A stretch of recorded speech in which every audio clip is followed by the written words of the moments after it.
Da-da-da, No, da-da-da. no, no. We're gonna get Sued. yeah. Copyright. Welcome to week 3 of the NFL season. That's week 3, right? No. To go in week 4. Well, we're week 3 of the injury report. We're talking week 3 injuries.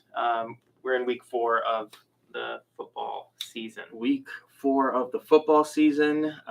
Injuries. The season is, it's an interesting season, I guess, but the injuries keep piling up or wobbling up. Just some pretty big names too. Yeah. I think that's every year, but we have a few more to go through. We're going to start a new segment as well, calling the "Told You So" segment.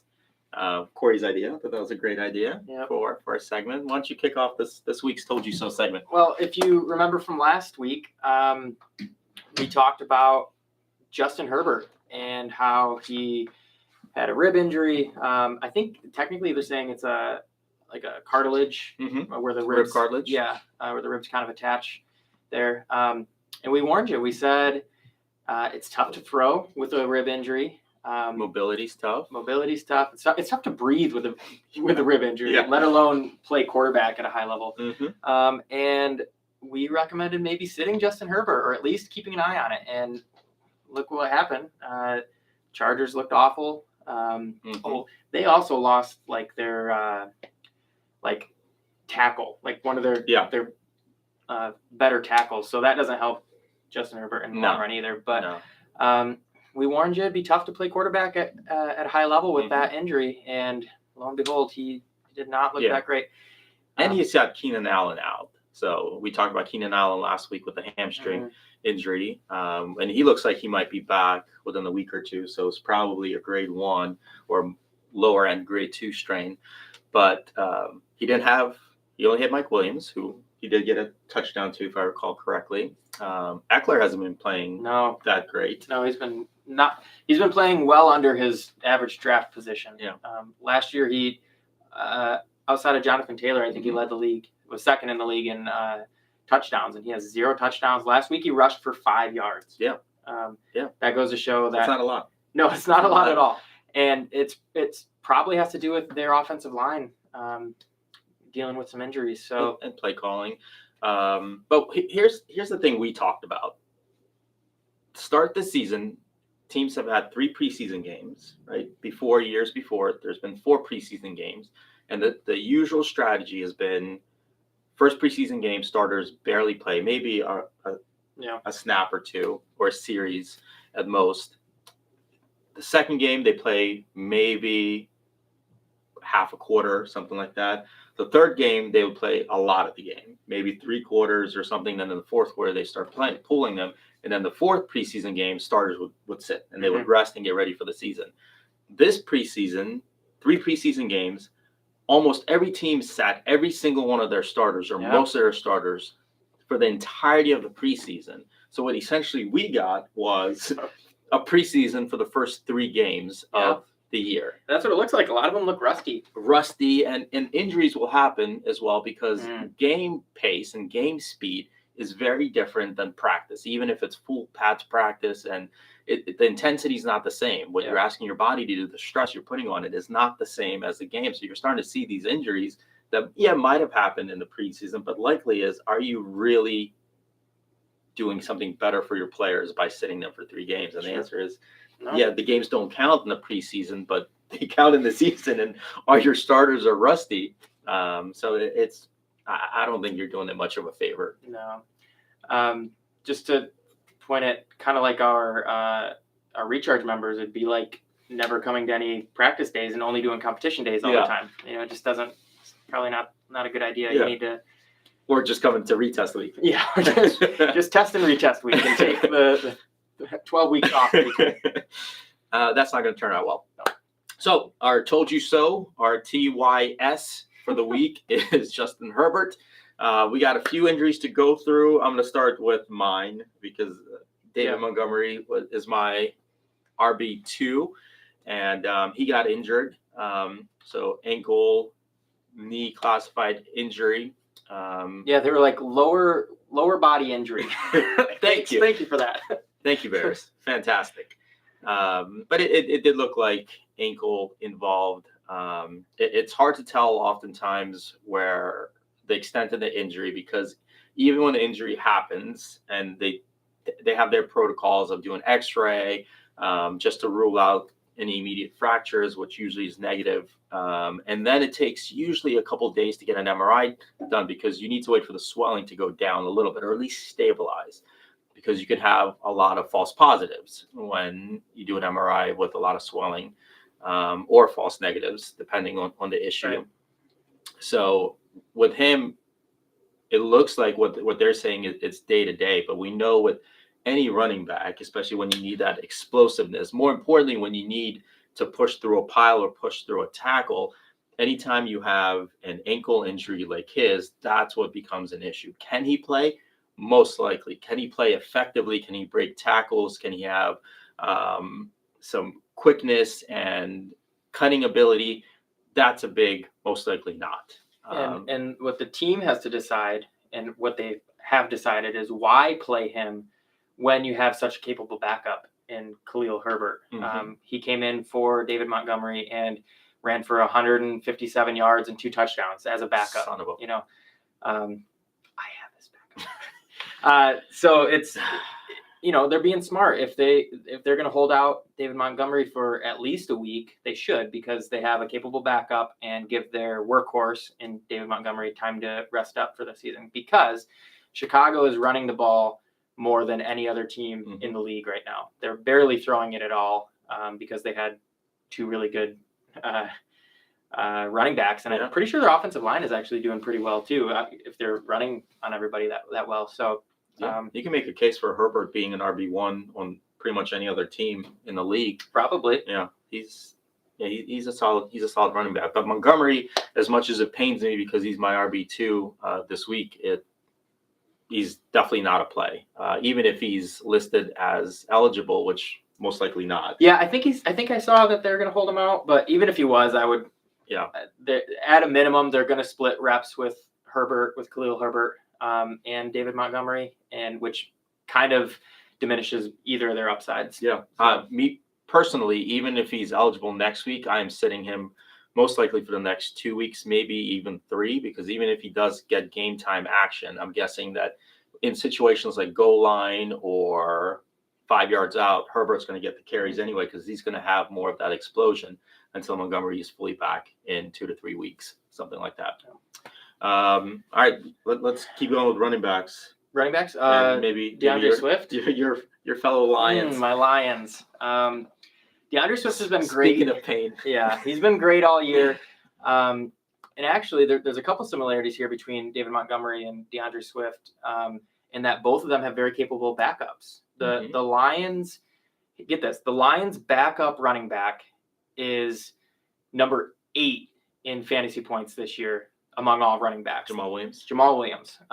He's the Lions' backup running back, and he's top 10, top 8 fantasy points right now. That goes to show you a couple things. How good Jamal Williams is, maybe, but also how bad the rest of the running backs. No, the running backs. Oh, yeah. I jumped. Sorry. Jumped to the Lions. It's just so easy. Yeah. DeAndre Swift is he's a young talent for the Lions. The Lions haven't had good offensive players in a long time, since Calvin Johnson, probably. Barry Sanders. Yeah, they haven't had a good running back since Barry Sanders. But so they're doing it the smart way.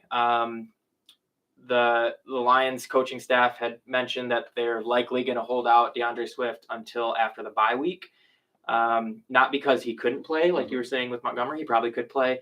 Not because he can't play, but because they're planning for the long haul. And if they want him to stay healthy for the rest of the season, keeping him out for a couple weeks. So there's 2 more weeks until the bye week. That 3rd week would be the bye week, so he would get a full month off, essentially. Didn't he get hurt last year too? He did get hurt last year. Same deal. Last year, I think he hurt his shoulder. And this week, we didn't even talk about the injury. He's dealing with 2 things. He has a shoulder sprain, but then he was also he had kind of tweaked his ankle in week 2.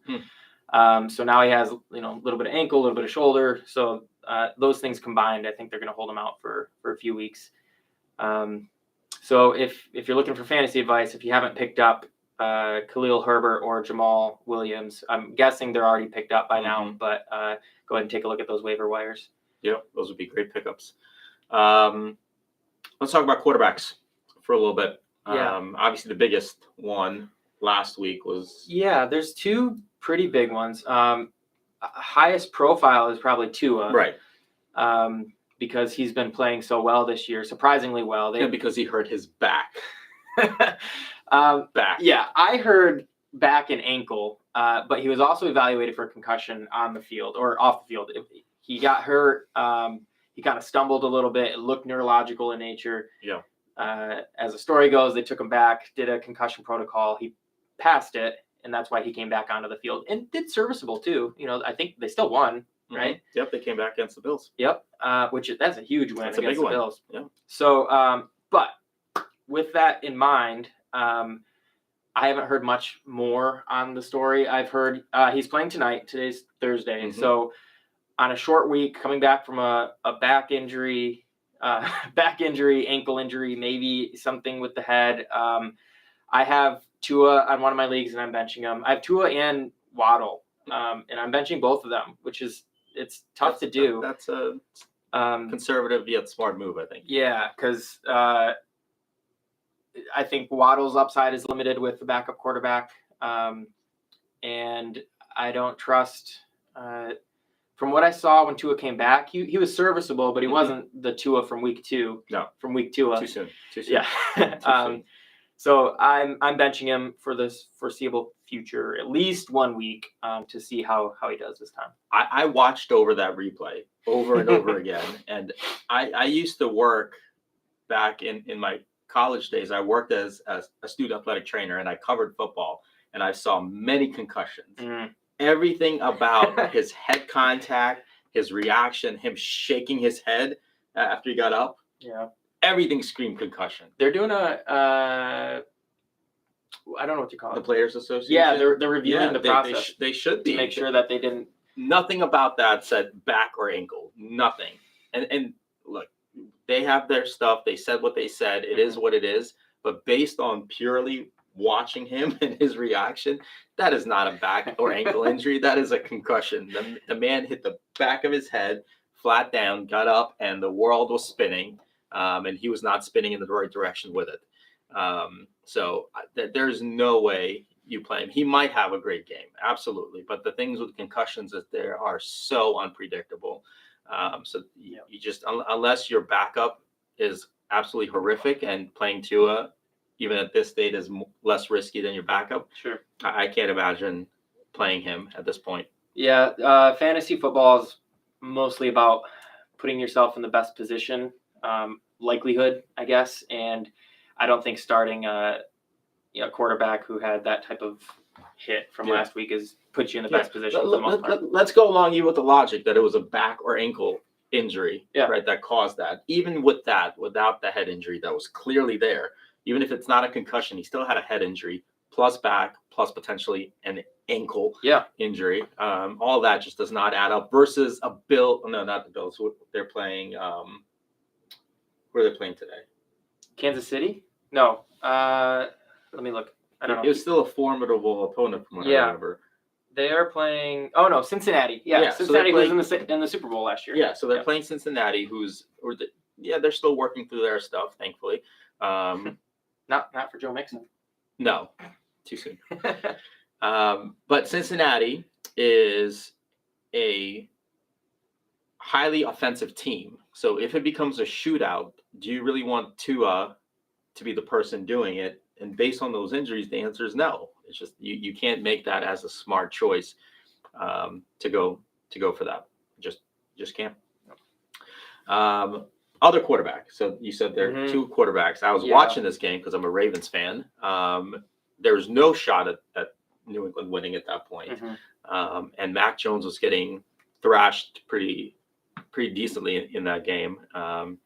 And what happened was it was a sack or a sack attempt. I can't remember if he got the sack or not, but he landed, the outside rusher landed on Tua or on Mac Jones on the back of his left leg, and his ankle got caught up, and the shin went forward. So to me, it looked like it was going to be an ankle fracture just based on how it presented. The other option, aside from an ankle fracture, which is what it looks like it became, is a high ankle sprain. Yeah. And I don't know if that's a better alternative, because high ankle sprains are one of the longest healing issues in the lower leg that players can deal with. Yeah. It's very painful. And sometimes people think that surgery is performed to get them on the field quicker. That's not necessarily the case with a high ankle sprain. Surgery, in his case, I believe he's having surgery. They're doing it out of necessity, not to get him back on the field in 4 weeks rather than 12. He might be done for the rest of the season. Yeah. A high ankle sprain also is interesting anatomically, I guess, because it's not like I don't know if you can see my ankle. It's not like this is a regular ankle sprain and this is a high ankle sprain. Oftentimes it's involves the fibula up here as well. There's some tissue in between there that's how they classify as a high ankle sprain. It's like here and here. Sometimes that tissue gets ruptured, and so it is a pretty significant injury. Yeah, it's so what Corey was talking about. You have this really strong like netting like material called interosseous membrane that keeps both bones together, and it's designed not to stretch. It's not elastic like muscles.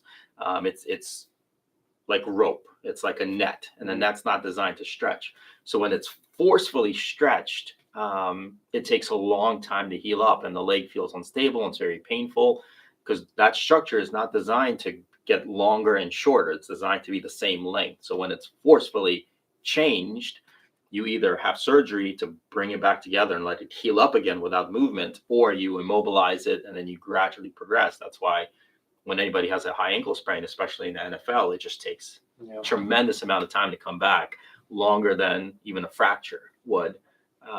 So in other words, Mac Jones is done. You're not playing him anytime soon, if at all, this season. Probably don't even keep him. I don't know if you were playing him, honestly, unless you had a really deep league. But there's no sense in keeping him on the IR either. Might as well just drop him. Yep. Cut your losses. Yeah, he's done. He's done fantasy-wise at the very least for the season. Let's finish out a couple more players. One quick one. Gallup coming back for we have a Dallas. positive. He's coming back. Yeah. So he had a torn ACL that he's coming back from. The one thing I will say, and I picked up Gallup because he was hanging out. Nobody was getting him. He's a great receiver. I think he's going to do really well. Cooper Rush has been doing serviceable to more in Dallas. They've won both games with him starting. Yep. So that's good. Dak is going to come back at some point, so he'll need his weapons, and he doesn't have weapons. We talked about this last week. Dallas is just very short on receiving weapons. Kind of CeeDee Lamb, and that's it. Yeah. Oh, did you see CeeDee had that huge drop? Last week. Yeah. We were watching that game. Oof. I had him on my bench actually, so I was okay. But he ended up having a good game. He came back. Yeah. He had a good game. But Gallup, I think, is a good pickup. The one thing I'll say is I'm always a little cautious when anybody comes back from ACL surgery under 12 months. Yep. And he's right in that, I think, 9-10 month window. That's iffy. That's very iffy, especially what happened with Sterling Shepard. We didn't even talk about Sterling Shepard. The non-contact injury. There's not much toward his ACL. He's out. You should not have him on your team anymore. But non-contact injuries for ACLs happen all the time because the stress builds up, and then you have whatever the final straw that broke the camel's back at this point toward the ACL happens quite often. That's something I'm very cautious with ACL returns. I'm actually cautious with just any return, like first game back of almost any injury. I have George Kittle on one of my leagues, and he was coming back from a mild groin strain. He hasn't played yet this year, and I benched him even though he's typically a top 5 tight end. I benched him on his first game back because you just don't know what his explosiveness is going to be. You don't know if they're going to ease him in workload wise. And it worked out that he scored less points than my backup tight end. So anytime somebody comes back initially, it was a good pickup for you for picking up Gallup. I wouldn't necessarily start him week 1 or his week 1, his first game back. Use those first game or two as like little feelers and see how they utilize him, see how he looks, the eyeball test, and go from there. But that's definitely a good pickup. I think Dallas needs as many offensive weapons as they can right now. Yeah, and this is exactly what you said, what we alluded to in the beginning when we talked about preseason. This is their preseason, right? And they're being put into game shape. And it really does take a few games to build up to that speed and understanding what your body can do. So they have to assess what their capabilities are. And that takes a little time. Let's finish out, speaking of capabilities and assessing what they can do. It's Dalvin Cook, shoulder dislocation. Not the first time he's had this. And last year, he dislocated his shoulder. I don't know if he was out a week or not, but the week he came back, this is countering my previous point. The week he came back, he had his shoulder in some type of harness to hold it in place, and he ran for like 200 yards. Yep. I would say that's the exception, not the rule. But with players as capable as Dalvin Cook, it is always possible that when they come back or playing through injuries, that they can work through it. Now, he's familiar with this injury, which it can kind of be good and bad. Yep. It's good in a sense that he knows what it feels like. He knows what it feels like to play through it. But it's bad because it's happened before. Yeah. And if it's happened before and it's happened again, we don't know where this is going to lead. And shoulders, oftentimes running backs lead with their shoulders, right? They're getting hit, they lower their shoulder. I think that he fumbled the ball on this one too, because it dislocated and he dropped the ball. So there's a lot of things to consider with shoulder injury, with any injury, but with shoulder injuries with running backs. His backup, this is our third backup running back that we're talking about, Alexander Mattison. Every year he fills in for Dalvin Cook when he does well, when he misses some time, and he always does well. So you have three people to pick up. This week. My biggest concern with Dalvin Cook and shoulder issues like his, it's not even the impact, because he braces and he's ready for that impact. So the body absorbs that force. It's when he is falling down, or when he's getting tackled in an awkward position and trying to brace himself, or when he gets tackled by two players and he reflexively puts his shoulder or elbow down, and the force that goes into the shoulder, similar to how he dislocated it. Those unpredictable hits and moments are the ones I'm very cautious about. If he plays, I think he's still a start. I mean, he's such a talented back. I think his carries will go down, and they'll go to Madison a lot, particularly most likely goal line as well. And that's the big question. The big risk you're running with is, no pun intended, is will he lose goal line opportunities because of the risk of fumbling if he hurts his shoulder in those situations, or holding onto the ball? And I think the answer is going to be yes. Yeah, and it's tough because the running back depth has been so poor this year in general. All we were talking earlier, most of the top 10 running backs that were drafted top 10 have not been top 10 in play. So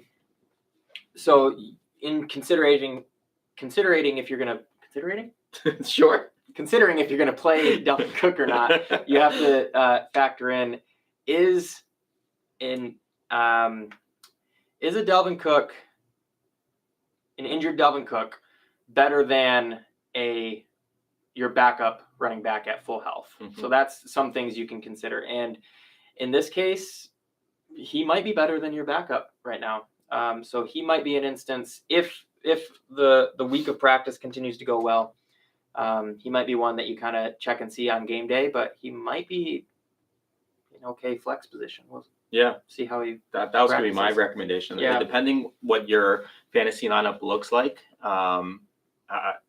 it'd be hard pressed not to at least put him in a flex spot.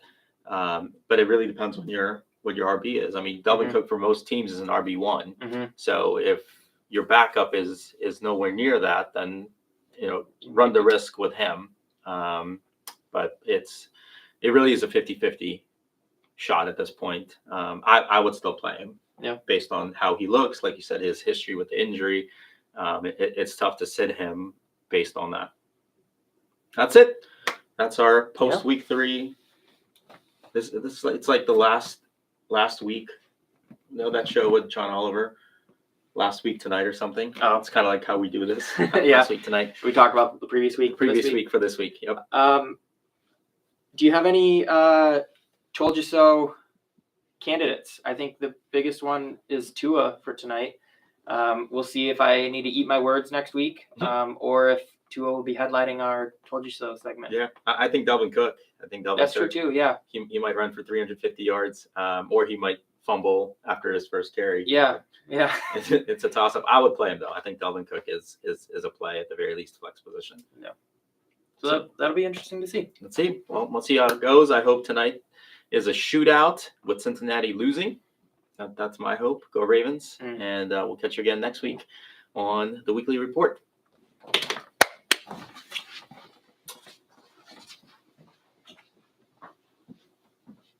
Okay, now do it again, but hit record.